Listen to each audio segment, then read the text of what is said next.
Number 72 from the kitchen table. What a late night session here, real quick.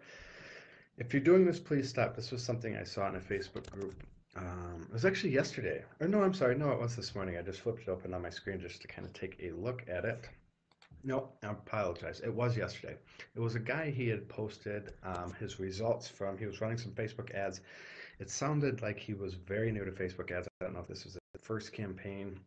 I know he was new though, and he was posting his numbers, and he wanted to get some feedback from some other people in the group, asking opinions, things like that. So he posted what the amount of money he had spent and how many leads he got. It was for a webinar, and he was paying $16 per webinar registrant, lead, whatever you want to call it. Pretty high price. That's okay though. And then his next paragraph sounds like a huge fail to me. And then he said, I'll put the link in the image in the first comment to have a look at it. And a bunch of people gave him tips and looked at his image, looked at his landing page and webinar page and gave him feedback and things like that. And um, I went the other way. And I'm usually kind of, I can be mean in the groups. It's tough love. It's more honest advice. I like giving. I don't like the fluffy bunnies and sunshine and rainbows and shit in the groups. I like being honest with the people, and a lot of times it comes off mean or rude. But I get so many personal messages from people thanking them, thanking me for being real, or like wanting to hire me for services and that. So being real, that's the only way I like to do it. However, this time I didn't even look at the guy's landing page. Actually, I didn't look at any of it. I was really upset that he was so down on himself, how he said it was a fail. And so I had wrote, fail, how is that a fail? I said, you're taking action. I said, you're 98% of the people, 98% of the population that's standing on the sidelines doing absolutely nothing. And he's saying $16 per webinar registrant. He's comparing some of the guru numbers out there that they share, $2, $3, $4, $1.50 for a webinar registrant, and he's got $16. So he feels like a failure, and I've seen this time and time and time again. These people compare these numbers, and I said it to him. I said, you're comparing your chapter 1 to someone else's chapter 37. The gurus, they have $16 registrant lead cost. They have $29 cost per lead.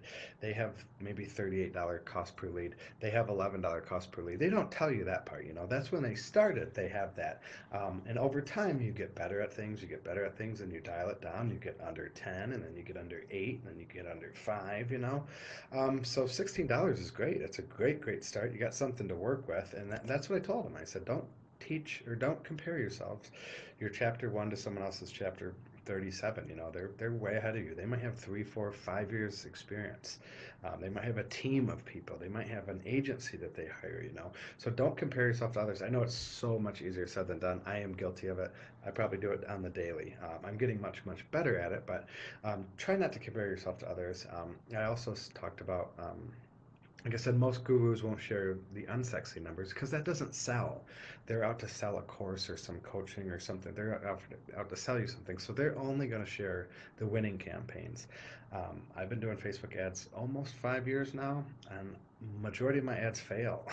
They flop, but I'm looking for that. It's the 80-20 rule. It really, really is. I'm looking for that 20%, and it's probably really more like 10 or 15%, and then go all in on that. But the other 85%, it's going to fail. So you're always going to fail with it with the Facebook ads, but you're looking for like I said, the winning 10 or 15, possibly 20%, and go all in on that. So it's a lot of testing.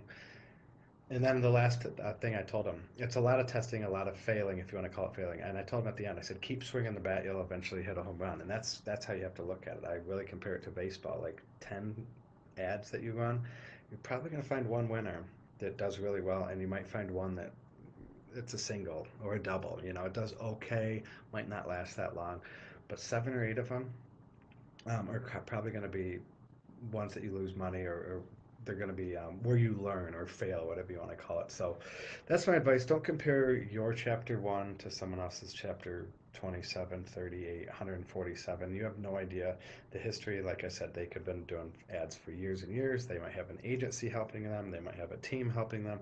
You have no idea. So try not to compare your yours to others. People love the comment. It had like 18 likes on it, so it resonated with a lot of people. So try not to compare. If you're out there doing something, you're out there taking action. Like I said, I give the guy a pat on the back. He's doing it. That's awesome. And like I said, I see a lot of people get very discouraged by comparing their numbers, and then I see people throw in the towel. I see it all the time with Shopify. They have these unrealistic, these ridiculous expectations, and they buy these courses and these coachings from the gurus, and they're not they're not successful in the first week, and they throw the towel in, or the first couple weeks. I've talked with people that have quit 2 or 3 weeks into this. I've in the talks with a guy right now. He wanted a refund on my course. He's done it, I think, for 3 weeks, and I'm going, man, you got to give it more time than that. And he was trying to do it over Christmas, and I'm trying to talk to him, trying to set some realistic expectations, and that's what I try to do. I try to set realistic expectations that really any online business, it's going to take the work, but the sexiness, the stuff that sells, is the easy push button solution. So, again, don't compare yourself to others. Went off on a little tangent there on expectation. That's a whole other live stream there, setting realistic expectations. So, that is it for now. I got to get to bed. It is almost midnight. So, I will be back tomorrow for episode number 73. Thank you.